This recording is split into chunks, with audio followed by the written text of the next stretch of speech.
Well, the White House says the head of the CDC is out of a job because her views didn't align with the president's, despite him choosing her for that position. But she says she's not going anywhere, and now 4 leading infectious disease experts have left, leaving the organization without leadership.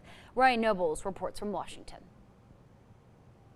Less than 1 month after she was confirmed as head of the Centers for Disease Control, the White House says Susan Monarez is out. But she's not going without a fight. The White House says Monarez's views are not aligned with President Trump, even though he chose her to lead the nation's health protection agency.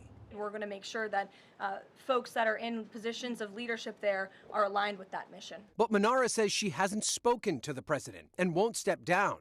Her attorneys say she refused to, quote, rubber stamp unscientific, reckless directives and fire dedicated health experts, and chose to protect the public over serving a political agenda. Last night, Health and Human Services Secretary Robert F. Kennedy Jr., a longtime vaccine skeptic, said he fired Monarez. There's really a deeply, deeply embedded, I would say, malaise at the agency. And we need strong leadership that will go in there. The chaos shaking up the agency as 4 high-ranking leaders all resigned. One writing he cannot serve any longer because of the weaponizing of public health.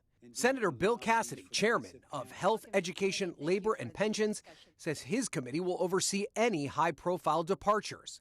Cassidy, a doctor himself, cast a pivotal vote to confirm Kennedy as secretary. He said at the time that Kennedy promised to uphold vaccine approval and monitoring systems. But since then, Kennedy has fired advisory committee members who recommended vaccines and cut funding for vaccine research. They can't do the kind of surveillance they were doing or funding immunization clinics that they were doing. I think they have been neutered by Robert F. Kennedy Jr. Ryan Nobles, NBC News, Washington.